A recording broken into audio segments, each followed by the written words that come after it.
Salut. Ça, c'est notre petit bijou de la famille. C'est notre petit bébé. C'est le plus jeune, Elliot. Il va avoir 9 ans au mois de mai.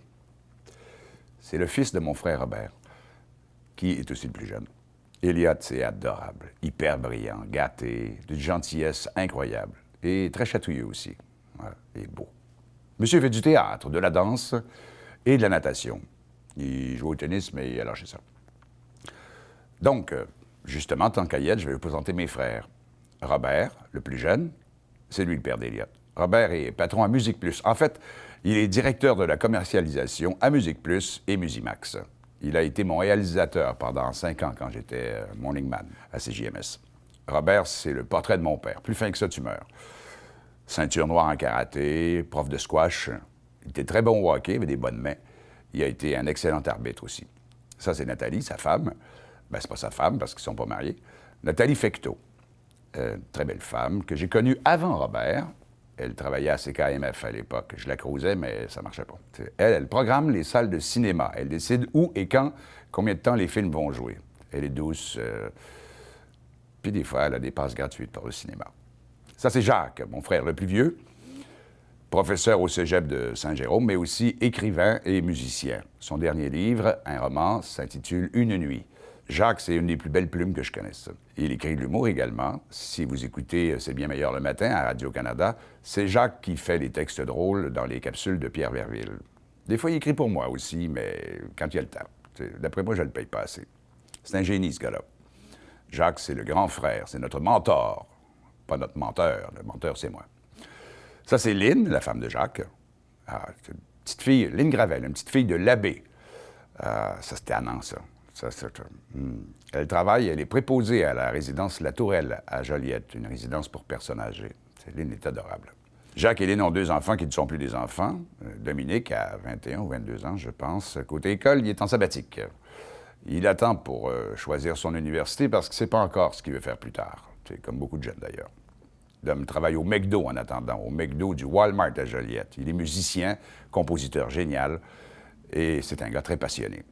Olivier, son jeune frère de 2 ans, joue aussi de la guitare. Il joue avec Dominique. D'ailleurs, les deux sont toujours ensemble. Il est plus discret, lui. Il est plus réservé. Oli étudie encore, travaille également à la SAQ. Et l'été, il vient bisouner avec moi sur le terrain. On travaille ensemble, on aime ça. Super cool, doux, souriant. Il est souvent dans la lune aussi.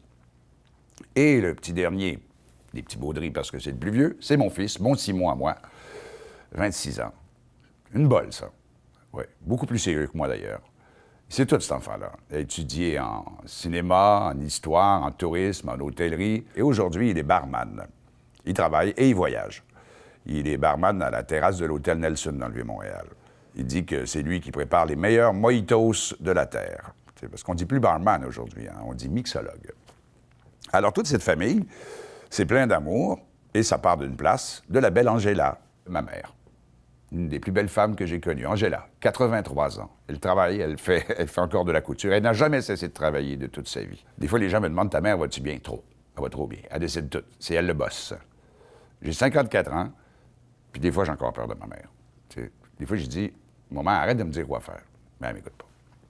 Le gros morceau manquant, évidemment, c'est mon père, Roger, qui est décédé il y a 13 ans. Je rêve encore fréquemment à lui. Je me demande si je l'ai déjà vu de mauvaise humeur. Lui, il était drôle, pas à peu près. Il m'appelait son petit rat. Dans les beaux souvenirs de ma jeunesse, c'était de passer, quand je passais une journée entière avec mon père, sur la ronde de pain, au moulin à scie, chantier de bûcheron. Incroyable. Mon amour, mon minet, ma petite chérie, Manon, ma blonde. Ça fait 2 ans et demi qu'on est ensemble. Du bonbon, cette femme-là. Une femme merveilleuse. Une banquière pour la Banque nationale. J'ai jamais vu quelqu'un dépenser de l'argent de même. En tout cas, elle est belle. Elle a une peau de satin, une peau petite fille. Elle est sensible, complice, intelligente. Nouveau dans sa vie, je lui ai appris à chasser. Et savez-vous ce que je lui ai donné en cadeau de Noël? Un 410. Oui, un fusil. La petite Manon. On reste pas ensemble. Elle a sa maison, j'ai la mienne, mais on est toujours ensemble. Une femme comme jamais j'avais pensé en rencontrer une après ma séparation. Un cadeau du ciel. Elle trouve qu'on voyage pas assez. Manon a 2 enfants, Cynthia, 19 ans, qui est folle de moi. Mais que tu veux, je sors avec sa mère, alors faut pas exagérer. Et son fils, Jonathan, 25 ans, qui est électromécanicien à la STM, il vient de commencer. Un gars super dynamique, qui fait de la moto, du sidou. Il cherche une blonde. Je voudrais bien l'aider, mais sa mère veut pas que je sorte avec. Alors... Ah! Ma belle épagnole, Chloé, 6 ans. Elle est belle, hein? C'est Bernard Smith, le pro de golf, qui me l'a donné. Si tu m'avais demandé de me décrire un chien idéal, c'est exactement comme elle que je l'aurais fait. Et si Manon était docile comme Chloé, ce serait fantastique. Et mon chat, Bill, c'est lui le boss de la maison, Bill. Ce qu'il a de particulier, c'est qu'il chasse les souris, les oiseaux, les lièvres, et il parle. Tu peux jaser avec mon chat. Ah ouais. Et depuis 1 an, il dit clairement Manon. Vous ne me croyez pas, hein? Un jour, je prendrai le temps de vous montrer ça, vous allez capoter.